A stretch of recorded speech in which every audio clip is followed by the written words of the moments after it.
એવા જ PYQ એવા જ ક્વેશ્ચન લીધા છે કે જે વિધાનવાળા હોય, જોડકાવાળા હોય. નીચેનામાંથી કયું એક વિધાન કોઈ પણ દેશના બંધારણના મુખ્ય ઉદ્દેશનું સચોટ વર્ણન કરે છે? જો હવે અહીંયા મેં નીચે લખેલું પણ છે કે આ ક્વેશ્ચન છે કઈ એક્ઝામમાં પૂછાયેલો છે. જો UPSC આ ક્વેશ્ચન છે UPSC 2023માં પૂછાયેલો છે બંધારણનો આ ક્વેશ્ચન. બરાબર.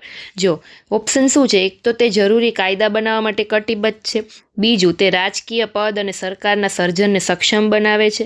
ત્રીજું એટલે કે C, તે સરકારની શક્તિઓને વ્યાખ્યાયિત કરીને તેની મર્યાદા નક્કી કરે છે. કે પછી D, તે સામાજિક ન્યાય, સામાજિક સમતા અને સામાજિક સુરક્ષાની ખાતરી આપે છે. તો પહેલા નંબરમાં આવશે આન્સર ઓપ્શન C, તે સરકારની શક્તિઓને વ્યાખ્યાયિત કરીને તેની મર્યાદા નક્કી કરે છે. નેક્સ્ટ ક્વેશ્ચન, ભારતના બંધારણની 393મી કલમ ખાલી જગ્યાની સ્પષ્ટતા કરે છે. કઈ કલમ કીધી છે? 393ની કલમ. હવે આ જે ક્વેશ્ચન છે GES 2023ની એક્ઝામમાં પૂછાયેલો હતો. બરાબર. ઓપ્શન શું કહે છે? તો કે ભારતનું બંધારણ એક તો ભારતના લોકોનો દસ્તાવેજ કહેવાય છે. ભારતનું બંધારણ ભારતનો સર્વોચ્ચ કાનૂની દસ્તાવેજ કહેવાશે. ભારતનું સંવિધાન કહેવાશે. અને ડીમાં છે કે ઉપરોક્ત તમામ. તો બીજા નંબરમાં આન્સર આવશે C, કે આ જે 393મી કલમ છે એની સ્પષ્ટતા કરે છે કે ભારતનું જે સંવિધાન છે એ ભારતનું સંવિધાન જ કહેવાશે. ઓકે, ચાલો. ત્યાર પછી નીચેના દેશમાંથી કયા દેશનું બંધારણ અલિખિત છે, એટલે કે અનરિટન છે? તો અમેરિકા, ઇઝરાયલ, જાપાન કે ભારત? તો એમાં ત્રીજામાં આન્સર આવશે ઓપ્શન B, ઇઝરાયલનું જે બંધારણ છે એ અલિખિત છે. આ જે ક્વેશ્ચન હતો ને SSO 2023માં પૂછાયેલો. જો એટલે તમને ખ્યાલ આવે કે કઈ એક્ઝામમાં કેવા પ્રશ્ન પૂછાય છે. બંધારણીય સરકારનો આશય શું છે? UPSC 2021માં પ્રશ્ન પૂછાયેલો હતો. બંધારણીય સરકારનો આશય શું છે? કે પેલું તો એ કે સંઘીય માળખું ધરાવતા રાષ્ટ્રની પ્રતિનિધિ સરકાર. બીમાં લખેલું છે કે એવી સરકાર કે જેના વડા પાસે નામની જ સત્તા હોય છે.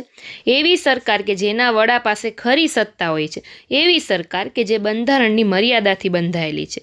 તો આમાં ઓપ્શન આવશે ઓપ્શન D, એવી સરકાર કે જે બંધારણની મર્યાદાથી બંધાયેલી છે.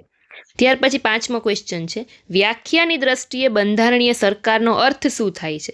UPSC 2020માં પૂછાયેલો પ્રશ્ન છે. વિધાનમંડળ દ્વારા રચિત સરકાર, લોકપ્રિય સરકાર, બહુપક્ષીય સરકાર કે મર્યાદિત સરકાર? તો વ્યાખ્યાની દ્રષ્ટિએ બંધારણીય સરકારનો અર્થ થાય છે મર્યાદિત સરકાર.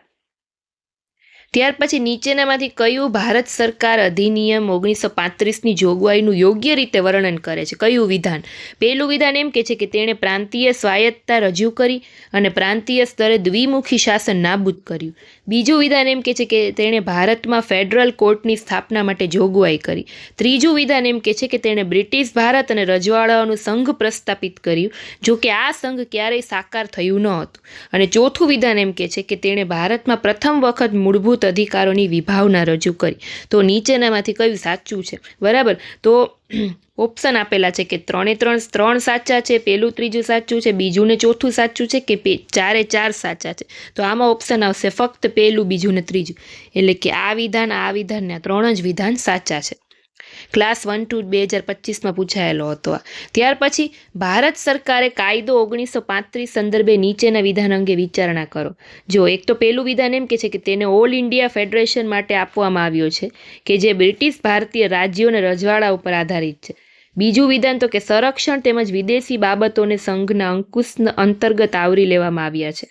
પહેલું વિધાન સાચું છે, બે વિધાન સાચા છે, બંને વિધાન સાચા છે કે એકેય વિધાન સાચા નથી? બરાબર. તો UPSC 2024માં પ્રશ્ન પૂછાયેલો હતો, એટલે આમાં ઓપ્શન આવશે ઓપ્શન A, કે માત્ર પહેલું જ વિધાન છે સાચું છે. ભારતીય નાગરિક સેવા એટલે કે ઇન્ડિયન સિવિલ સર્વિસમાં સીધી ભરતી થનાર સૌ પ્રથમ ભારતીય કોણ હતા? ક્લાસ 1-2માં પૂછાયેલો છે. સત્યેન્દ્રનાથ ટાગોર, સુરેન્દ્રનાથ બેનર્જી, વ્યોમેશચંદ્ર બેનર્જી કે દાદાભાઈ નવરોજી? તો કોણ હતું? તો કે સત્યેન્દ્રનાથ ટાગોર. નીચેનામાંથી કયો અધિનિયમ પ્રથમ વખત સમવાય લાક્ષણિકતાઓ નિર્ધારિત કરે છે? ભારત સરકારનો અધિનિયમ 1909, ભારત સરકારનો અધિનિયમ 1919, ભારત સરકારનો અધિનિયમ 1935 ને ભારત સરકારનો અધિનિયમ 1947. તો આન્સર આવશે 1935 વાળું. ભારત સરકાર અધિનિયમ 1935 એટલે કે government of India act of 1935માં નીચેનું કયું વિધાન સાચું છે? જો એવો ક્લાસ ક્લાસ 1ની એક્ઝામમાં પ્રશ્ન પૂછાયેલો છે 2023માં. એક તો પહેલું વિધાન એમ કે છે કે આ અધિનિયમે પ્રાંતમાં દ્વિશાસન પ્રથા નાબૂદ કરી અને પ્રાંતીય સ્વાયત્તતા દાખલ કરી. બી એમ કે છે કે આ અધિનિયમ કેન્દ્રમાં દ્વિશાસન પ્રથા અપનાવવાની જોગવાઈ પૂરી પાડે છે. સીમાં એમ લખેલું છે કે એ તથા બી બંને, અને ડીમાં લખેલું છે કે એ અથવા બી એક પણ નહીં. બરાબર, તો 10માનો આન્સર શું આવશે? તો કે બે. આ બંને આવશે, એ અને બી બંને. પછી 1947ના ભારતીય સ્વતંત્રતા અધિનિયમ દ્વારા બંધારણ સભામાં નીચેનામાંથી કયો ફેરફાર કરવામાં આવ્યો હતો?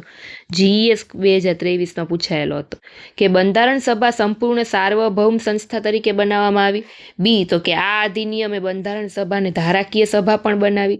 સી બંધારણ સભાએ રાષ્ટ્રગીત અપનાવ્યું. અને ડી ઉપરોક્ત તમામ. તો 11માનો આન્સર આવશે કે આ બધા વિધાન છે, આ બધા ફેરફાર છે કરવામાં આવ્યા હતા.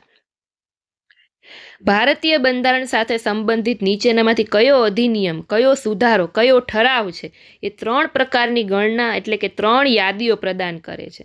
હેતુલક્ષી ઠરાવ, ભારત સરકાર અધિનિયમ 1935, બીજો બંધારણીય સુધારો અધિનિયમ 1953 કે ઉપરનામાંથી એક પણ નહીં. તો આમાં આન્સર આવશે કે ભારત સરકાર અધિનિયમ 1935, ઓપ્શન બી. 1833ના ચાર્ટર એક્ટ વિશે નીચેનામાંથી કયું વિધાન સાચું છે? પહેલું વિધાન એમ કે છે કે આ અધિનિયમ બ્રિટિશ ભારતના કેન્દ્રીકરણ એટલે કે સેન્ટ્રલાઇઝેશન તરફનું પ્રથમ કદમ માનવામાં આવતું. આ અધિનિયમે બંગાળના ગવર્નર જનરલને ભારતના ગવર્નર જનરલ તરીકે નિયુક્ત કર્યા. મુંબઈ અને મદ્રાસના ગવર્નરને વધુ ધારાકીય સત્તા પ્રાપ્ત થઈ. અને આ અધિનિયમ હેઠળ મુલકી સેવાના કર્મચારીની પસંદગી માટે જાહેર સ્પર્ધાત્મક પરીક્ષાઓ દાખલ કરવાનો પ્રયાસ કરવામાં આવ્યો. MAO 2023માં પૂછાયેલો છે. તો આમાં ઓપ્શન શું આવશે કે માત્ર પહેલું, બીજું, ચોથું સાચું છે, બીજું, ત્રીજું, ચોથું સાચું છે, પહેલું, બીજું, ત્રીજું સાચું છે કે 4 સાચા છે?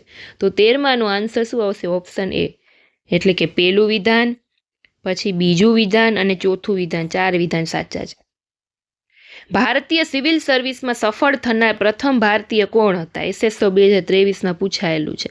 તો કોણ હતું? તો કે સત્યેન્દ્રનાથ ટાગોર. આગળ પણ આ પ્રશ્ન આવી ગયો. કયા અધિનિયમથી વહીવટના તમામ વિષયોને કેન્દ્ર યાદી, રાજ્ય યાદી અને સંયુક્ત યાદી એમ 3 સૂચિમાં વહેંચવામાં આવ્યા? કયા અધિનિયમથી? તો આમાં આન્સર શું આવશે 15માં? તો કે ભારત શાસન અધિનિયમ 1935.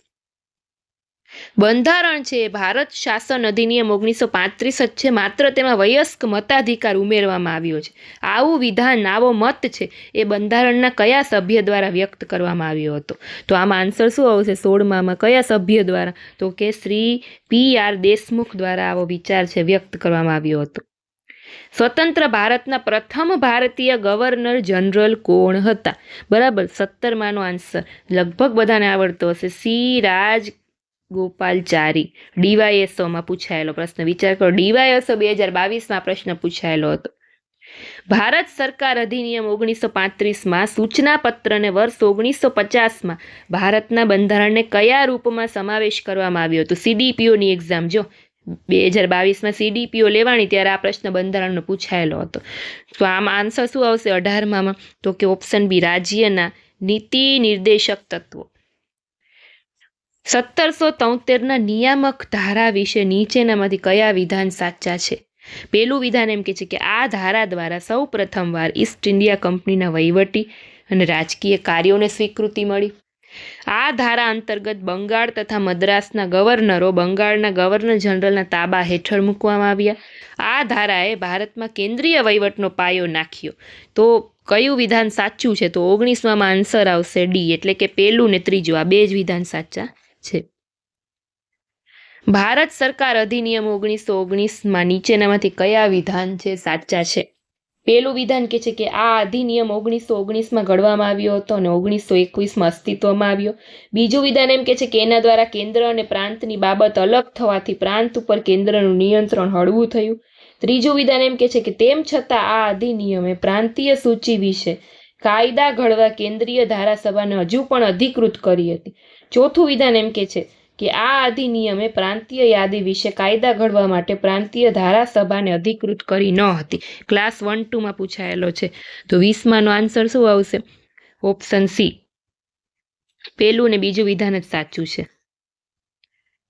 રાજાજી સૂત્ર વિશે નીચેનામાંથી કયા વિધાન સાચા છે? પેલું વિધાન એમ કે છે કે આ સૂત્ર અનુસાર મુસ્લિમ લીગે કોંગ્રેસ સાથે જોડાઈને બ્રિટિશ શાસનમાંથી સ્વતંત્રતાની માંગણી કરી. મુસ્લિમ લીગ અને આઈએનસીએ કેન્દ્રમાં વચગાળાની સરકારની રચના કરી. ગાંધીજીને જિન્હાએ રાજાજી સૂત્ર ઉપર ચર્ચા કરવા વાટાઘાટો યોજી. અને ચોથું વિધાન કે આ દરખાસ્ત જિન્હા દ્વારા સ્વીકારવામાં આવી અને ગાંધીજી દ્વારા અસ્વીકાર કરવામાં આવી. કયું વિધાન સાચું છે? તો 21માંનો આન્સર આવશે કે બી. પહેલું, બીજું અને ત્રીજું આ 3 વિધાન સાચા છે. 1947ના ભારત સ્વતંત્રતા અધિનિયમ વિશે નીચેનામાંથી કયું વિધાન સાચું? પહેલું વિધાન તો કે એના દ્વારા વાઇસરોયનું કાર્યાલય નાબૂદ થયું અને ગવર્નર જનરલની જોગવાઈ કરી. ગવર્નર જનરલની નિમણૂક છે બ્રિટિશ રાજા દ્વારા સત્તાધાર મંત્રીમંડળના સલાહ સૂચન અનુસાર કરવામાં આવતું હતું. તે અધિનિયમે ભારતના રજવાડાઓને ભારત અથવા પાકિસ્તાનમાં જોડાવા માટેની સ્વતંત્રતા આપી હતી. ચોથું તો કે તેના હેઠળ 1950 સુધી જાહેર સેવકોની નિમણૂક કરવાની ચાલુ રહી. પીઆઈમાં પૂછાયેલો છે. જો પીઆઈ 2021માં પ્રશ્ન પૂછાયેલો હતો. બરાબર. તો 22માં શું આન્સર આવશે? Option C. પહેલું, બીજું ને ત્રીજું વિધાન સાચું છે. નીચેનામાંથી કયા કાયદા દ્વારા કેન્દ્ર અને એકમ વચ્ચેની સત્તાને સંઘ યાદી, રાજ્ય યાદી અને સમરવર્તી યાદીમાં વહેંચવામાં આવી છે? આરએફઓ 2021માં પૂછાયેલો છે. તો આગળ પણ આ પ્રશ્ન આવી ગયો. આવશે ભારત સરકાર અધિનિયમ. હિન્દ સરકારનો ધારો 1935 બાબતે નીચેનામાંથી કયા વિધાન સાચા છે? પહેલું વિધાન એમ કે છે કે આ ધારાએ પ્રાંતમાં દ્વિમુખી રાજ્ય પદ્ધતિ નાબૂદ કરી અને પ્રાંતીય સ્વાયત્તતા દાખલ કરી. આ ધારાએ રાજ્યપાલને પ્રાંતીય ધારાસભાને જવાબદાર મંત્રીઓની સલાહ અનુસાર કાર્ય કરવાનું પણ ઠેરવ્યું. આ ધારાએ તમામ 11 પ્રાંતમાં દ્વિગૃહી પ્રથા દાખલ કરી. ચોથું કે અનુસૂચિત જાતિ, સ્ત્રી અને કામદાર માટે અલગ મતદાર મંડળ પૂરી પાડી તેણે કોમી પ્રતિનિધિત્વનો સિદ્ધાંત વિસ્તૃત કર્યો. ડીવાયએસઓમાં પૂછાયેલો છે. તો 24માં આન્સર શું આવશે? Option B. પહેલું ને ત્રીજું વિધાન જ સાચું છે. આ 2. ભારત સરકાર અધિનિયમ 1935માં કયા વિધાન સાચા છે? પહેલું તો કે આ અધિનિયમે 11 પ્રાંતમાંથી 6 પ્રાંતમાં દ્વિસંગીકરણ દાખલ કર્યું. આ અધિનિયમ કચડાયેલા વર્ગ માટે અલગ મતદાર મંડળ અન્વયે કોમી પ્રતિનિધિત્વનો સિદ્ધાંત લાગુ કર્યો. આ અધિનિયમે આરબીઆઈની સ્થાપનાની જોગવાઈ કરી. એસટીઆઈ જો સ્ટેટ ટેક્સ ઇન્સ્પેક્ટર 2021માં લેવાણી હતી ત્યારે પૂછાયેલો હતો છે. તો 25માં આન્સર આવશે ઓપ્શન એ. એટલે કે 4 વિધાન સાચા છે. ચાલો, આ પણ એસટીઆઈનો પ્રશ્ન છે. જો કયું વિધાન સાચું છે? પહેલો તો કે એસઆર બોમાઈ કેસમાં સર્વોચ્ચ અદાલતે પ્રસ્થાપિત કર્યું કે બંધારણ સમવાયી છે અને સંઘવાદ એનું મૂળભૂત લક્ષણ છે. પછી રાષ્ટ્રપતિ રાજ્યના ખરડાઓ ઉપર પોતાની અનુમતિ ફક્ત પ્રથમ વારના કિસ્સામાં જ નહીં પરંતુ બીજી વારના કિસ્સામાં પણ રોકી રાખી શકશે. સી તો કે એ ને બી બંને સાચા છે. ડી તો કે એકેય સાચું નથી. બરાબર. તો 26માં આન્સર આવશે ઓપ્શન સી. એટલે કે આ બંને વિધાન સાચા છે. નીચેનામાંથી કયા વિધાન સાચા છે? આ પણ એસટીઆઈનો પ્રશ્ન છે. પહેલું તો કે ભારત સરકાર અધિનિયમ 1919 નિયંત્રિત મતાધિકાર સાથે તત્કાલીન ધારાસભાના બીજા ગૃહ તરીકે રાજ્ય પરિષદની રચનાની જોગવાઈ કરી. બીજું તો કે આ રાજ્ય પરિષદ વાસ્તવમાં 1935માં અસ્તિત્વમાં આવી. ત્રીજું તો કે એ વખતે ગવર્નર જનરલ તત્કાલીન રાજ્ય પરિષદના હોદ્દારૂએ અધ્યક્ષ હતા. કયું વિધાન સાચું છે? તો 27માં આવશે સી. પહેલું ને ત્રીજું વિધાન. નીચેનામાંથી કયા કાયદા હેઠળ પ્રાંતમાં આંશિક રીતે જવાબદાર સરકારની સ્થાપના થઈ? ડીવાયએસઓ લીગલ 2021ની પરીક્ષામાં પૂછાયેલો પ્રશ્ન. તો 28માં આન્સર આવશે option A. The government of India act 1919. નીચેનામાંથી કયું વિધાન સાચું છે? પહેલું તો કે ભારત સરકાર અધિનિયમ 1919 અંતર્ગત ભારતનું વિધાનમંડળ વધુ પ્રતિનિધિત્વવાળું અને સૌ પ્રથમ દ્વિગૃહી બનાવવામાં આવ્યું. બીજું વિધાન તો કે ભારત સરકાર અધિનિયમ 1935 એ પ્રાંત તથા ભારતીય રાજ્યોને એકમ તરીકે ગણી એક સંઘનું સૂચન કરેલ છે. બરાબર. સી તો કે બંને સાચા. ડી તો કે એકેય સાચું નહીં. તો 29માં આન્સર આવશે સી. બંને સાચા વિધાન. નીચેનામાંથી કોણે ભારતમાં જિલ્લા કલેક્ટરની કચેરીનું નિર્માણ કર્યું? જો કોણે કર્યું? તો કે 30માં આન્સર આવશે લોર્ડ વોરન હેસ્ટિંગ્સે જિલ્લા કલેક્ટર કચેરીનું નિર્માણ કરેલું. ભારત સરકાર અધિનિયમ 1919માંથી કયું વિધાન સાચું નથી? જો યાદ રાખજો, આવો પ્રશ્ન પણ ઘણી વાર આવી જાય કે કયા વિધાન સાચું નથી. આમાં પછી તમે ભૂલ કરો. પહેલું તો કે એનાથી પ્રાંતો પર કેન્દ્રીય નિયંત્રણ હળવું થયું. બીજું તો કે કારોબારી પરિષદમાં પ્રથમ વખત ભારતીયોનું સંગઠન પૂરું પાડવામાં આવ્યું. ત્રીજું, દેશમાં સૌ પ્રથમ વખત દ્વિગૃહવાદ અને પ્રત્યક્ષ ચૂંટણી દાખલ કરવામાં આવી. અને ચોથું વિધાન કે સત્તાને સમવાય સૂચિ, પ્રાંતીય સૂચિ અને સમવર્તી સૂચિમાં વહેંચવામાં આવી. તો આમાંથી કયું વિધાન સાચું નથી એ તમારે ગોતવાનું છે. તો એનો આન્સર આવશે ઓપ્શન બી. માત્ર બીજું ને ચોથું વિધાન સાચું નથી. આ સાચું નથી ને આ સાચું નથી. બરાબર એમ. નીચેનામાંથી કયા અધિનિયમે કેન્દ્ર અને ઘટકો વચ્ચેની સત્તાઓને સંઘ, પ્રાંતીય અને સમવર્તી સૂચિમાં વિભાજિત કર્યા? તો 32માં શું આન્સર આવશે? Option D, government of India act 1935. વિધાન, પેલું વિધાન તો કે ગવર્મેન્ટ ઓફ ઇન્ડિયા એક્ટે ભારતના સંઘ જાહેર સેવા આયોગની સ્થાપના માટેની જોગવાઈ કરી. ભારતમાં સૌ પ્રથમવાર સંઘ જાહેર સેવા આયોગ ઈસવીસન 1926માં ઊભું કરવામાં આવ્યું. ઈસવીસન 1950માં ભારતીય બંધારણના અસ્તિત્વ સાથે સમવાયી જાહેર સેવા આયોગ સંઘ જાહેર સેવા આયોગ તરીકે જાણીતું થયું. અને ભારતીય બંધારણના અનુચ્છેદ 378 અન્વયે સમવાયી જાહેર સેવા આયોગના અધ્યક્ષ અને સભ્યો સંઘ જાહેર સેવા આયોગના અધ્યક્ષને સભ્યો બન્યા. 2018માં ક્લાસ 1-2માં પૂછાયેલો હતો. કયું વિધાન સાચું છે? તો 33માં શું આન્સર આવશે? ઓપ્શન એ, એટલે કે 4 વિધાન સાચા છે. ગવર્મેન્ટ ઓફ ઇન્ડિયા એક્ટ 1858ની જોગવાઈમાં નીચેના પૈકી કયું વિધાન સાચું છે? એક તો પેલું, બોર્ડ ઓફ કંટ્રોલ અને કોર્ટ ઓફ ડાયરેક્ટરની નાબૂદી દ્વારા બેવડી સરકાર પ્રથાનો અંત થયો. બીજું તો કે બંગાળ માટે નવીન વિધાન પરિષદની રચના માટેની જોગવાઈ પણ કરવામાં આવી. તો 34માં આન્સર શું આવશે? ઓપ્શન એ સાચું. નીચેના આપેલ વિધાનમાંથી કયા વિધાનો સાચા નથી એ શોધવાનું. પહેલું વિધાન એમ કે છે કે ડોક્ટર BR આંબેડકર ડ્રાફ્ટિંગ સમિતિના અધ્યક્ષ હતા.